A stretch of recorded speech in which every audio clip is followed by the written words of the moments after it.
भीम की कथा का जन्म त्रेता युग में हुआ था और वे श्री राम के समकालीन थे और वे भगवान राम के परम भक्त थे और लंका युद्ध में श्री राम का साथ देकर माता सीता को लंका से मुक्त करवाया और युद्ध में विजय प्राप्त की। भीम का जन्म इसी प्रकार भीम का जन्म द्वापर युग में हुआ और श्री कृष्ण के समकालीन थे। भीम भी महाबलशाली योद्धा थे। महाभारत के 5 पांडवों में भीम सबसे अधिक बलशाली और बलवान थे। उनमें 100 हाथियों का बल था और उस समय संपूर्ण पृथ्वी पर उनके समान शक्तिशाली कोई दूसरा नहीं था। उन्होंने अच्छे अच्छे महाबलियों को युद्ध में धूल चटाई थी और भीम दोनों को पवन पुत्र कहा जाता है, जी को अमरता का बलिदान मिला था। इसीलिए जब तक धरती रहेगी जी साक्षात इस धरती पर रहेंगे और लोगों के कष्टों को दूर करते रहेंगे। महाभारत में एक रोचक प्रसंग आता है जब अलग अलग युगों के 2 महान योद्धा और भीम का सामना होता है। महाभारत काल की कहानी। बात महाभारत काल की है। पांडवों को 14 वर्ष का वनवास और 1 वर्ष का अज्ञातवास मिला था। इस दौरान एक बार पांडव किसी वन में रुके हुए थे। उस वन में एक सरोवर था। उस सरोवर में सुगंधित कमल पुष्प लगे हुए थे जिनकी सुगंध चारों तरफ फैल रही थी। द्रौपदी को इन पुष्पों की सुगंध अपनी तरफ आकर्षित कर रही थी। द्रौपदी ने भीम को पुष्प कमल लाने के लिए कहा और भीम निकल गए सुगंधित पुष्प कमल की तलाश में। तभी रास्ते में उन्हें एक बूढ़ा वानर मिला जो लेटा हुआ था और उसकी पूंछ रास्ते में फैली हुई थी।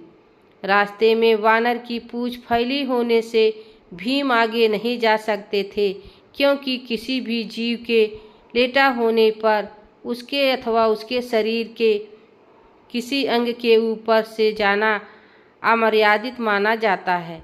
अपने रास्ते में वानर की पूंछ देखकर भीम ने वानर से अपनी पूंछ हटाने के लिए कहा। भीम की बात सुनकर वानर बोला, भाई मैं तो राम का भक्त हूँ।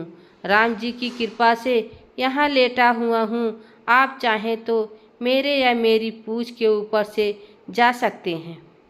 भीमसेन को वानर की बात पसंद नहीं आई और उन्होंने गुस्से में वानर से अपनी पूंछ हटाने के लिए कहा।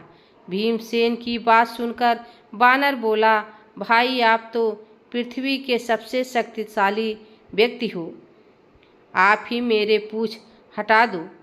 भीमसेन ने बार बार वानर से अपनी पूंछ हटाने के लिए कहा और वानर ने भी बार बार यही उत्तर दिया। अंत में क्रोधित होकर भीम ने वानर की पूंछ को अपने एक हाथ से उठाने का प्रयास किया, परंतु वह वानर भी पूंछ हिला नहीं सके। भीमसेन ने फिर अपने दोनों हाथों से वानर की पूंछ हटाने का प्रयास किया, परंतु वो वानर की पूंछ टस से मस नहीं कर सके। भीम ने बार बार प्रयास किया, हर बार उन्हें असफलता ही हाथ लगी। भीमसेन समझ गए कि यह कोई साधारण वानर नहीं है, अपितु कोई देव पुरुष है जो भी भीम की परीक्षा ले रहे हैं। भीम ने दोनों हाथ जोड़कर अपनी गलती स्वीकार करते हुए वानर से उनका परिचय पूछा। वानर ने अपना परिचय श्री राम के सेवक के रूप में बतलाया। वानर की इतनी बात सुनकर भीमसेन समझ गए कि ये कोई और नहीं अपितु साक्षात पवन जी हैं। भीमसेन ने को प्रणाम करते हुए कहा, क्षमा करें पवन जी, मुझे अपनी शक्ति का झूठा अभिमान हो गया था। आपने मेरे अभिमान को तोड़ने के लिए यह लीला रची है। कृपा कर आप मुझे अपने असली रूप में दर्शन दें। भीम की बात सुनकर पवन सुत जी ने अपने असली रूप में आकर अपना विशाल रूप दिखलाया। जी ने भीम से कहा, हम दोनों ही पवन पुत्र हैं, इसीलिए तुम मेरे छोटे भाई भी हो। यही कारण है कि मैं तुम्हें बार बार भाई कहकर संबोधित कर रहा था। इतना कहकर जी ने भीमसेन को गले लगा लिया। गले लगाकर भीम को लगा मानो उनके शरीर में अथाह शक्ति का संचार हो गया हो। भीम ने से आग्रह किया कि वह कौरवों के साथ होने वाले युद्ध में पांडवों का साथ दें। जिस पर जी ने कहा, जिस युग में से मैं हूँ वह युग दूसरा था। उसमें मैंने श्री राम के लिए कई युद्ध किए थे। अब यह युग दूसरा है। यह मेरा युद्ध करना सही नहीं है, इसीलिए मैं यह युद्ध में शामिल नहीं हो सकता, परंतु युद्ध में पांडवों के रथ की ध्वजा पर मेरा वास होगा। इस प्रकार जी महाभारत युद्ध में हमेशा श्री कृष्ण और अर्जुन के रथ की ध्वजा पर विराजित रहे और अर्जुन की रथ की रक्षा करते रहे।